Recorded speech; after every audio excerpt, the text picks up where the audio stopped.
The Stonewall Dutch. Some people love it, some people hate it. Like most things in life. This is the Stonewall Dutch.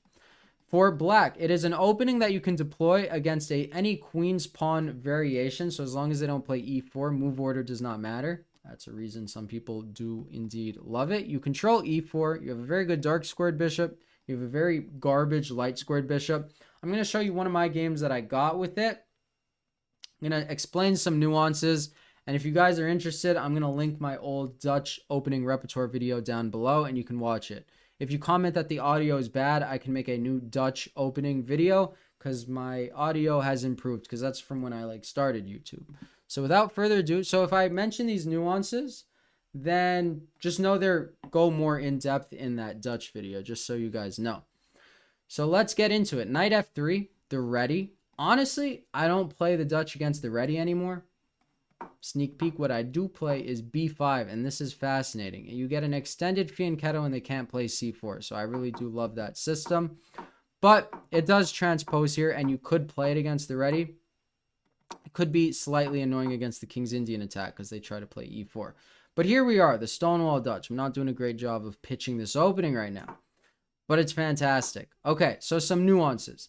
Here, if they go bishop f4, this is played at top level a lot, because white gets doubled pawns, but it helps clamp down on e5, just like we're clamping down on e4. So it's actually quite playable, and it's hard to target that doubled pawn in an annoying fashion or manner. If white goes b3, this is one of the nuances. If they play b3 with the knight still on b1, they want to go bishop a3 and trade off, I can draw arrows, your dark squared bishop. If they trade off your dark squared bishop, you're left with the garbage bishop. So you go queen e7 to stop that trade. However, if they really do want to trade it, you got to let them have it. But what it costs them is this absolutely beautiful outpost on b4 for your knight for the rest of the game. So it's like a trade-off, win some, you lose some. You can't have everything in chess and life ever, nor should you.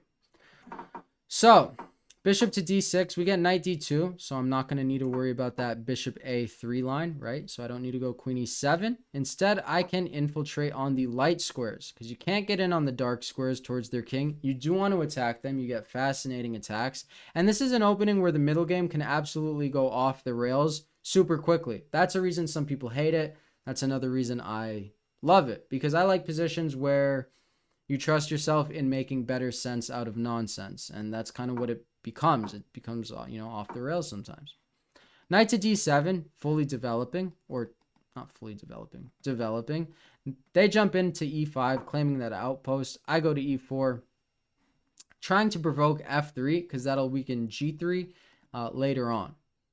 So here we got knight f3, and I had a misread here. I went pawn to g5. This is typically what you do want to do, just it's a little specific, position specific.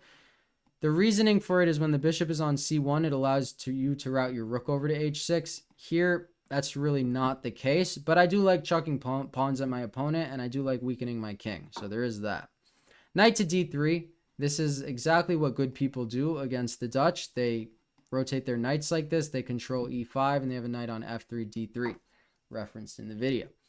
Queen h5, we get knight f to e5. So he's, which knight do I want on e5? This one, that one, both of them.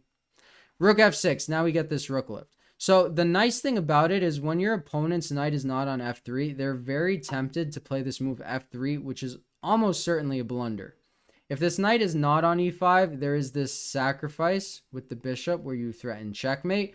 But since I already rook lifted, I can shift over to h6. This is a common knight sacrifice. It's not like I'm smart. I've seen games like this before.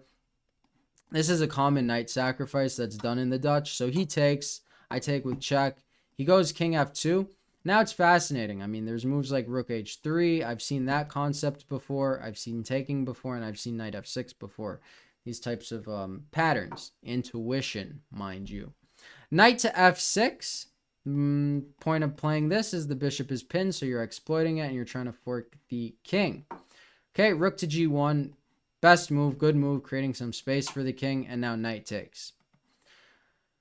He goes king e3. He got greedy. He really had to go king f1, and I would have had to decide here. I would have picked up a pawn, and then I'd have to decide, do I want to draw? I would not have gone I would not have gone for a perpetual. because I hate draws, and I would be like, hey, 1, 2, 3 versus a knight. That sounds like equal material. Let me play on. And his king is exposed. But instead, for some reason, he did indeed get greedy, and now he's just losing. Look at this checkmating box. It is quite pretty, if I do say so myself. Bishop to f3. This attacks my queen and stops the check, but there is mate in 2. Pawn to f4. The king is trapped. Have you ever seen a king trapped on e3? I have. Specifically, I've seen it in Dutch games. Knight takes, pawn takes, queen takes. Queen takes, the king has to move. It has to move to d3, and you fork them. So, pretty good game. I was happy with it. I don't know. This is what I was feeling like making today. I do like the Dutch. I will get back to making or looking over Grandmaster games, people that are good at chess. But it's not every day you see a king on d3 now, is it? Give the Dutch a try. Let me know what you think. Thank you for watching. As always, have a great day.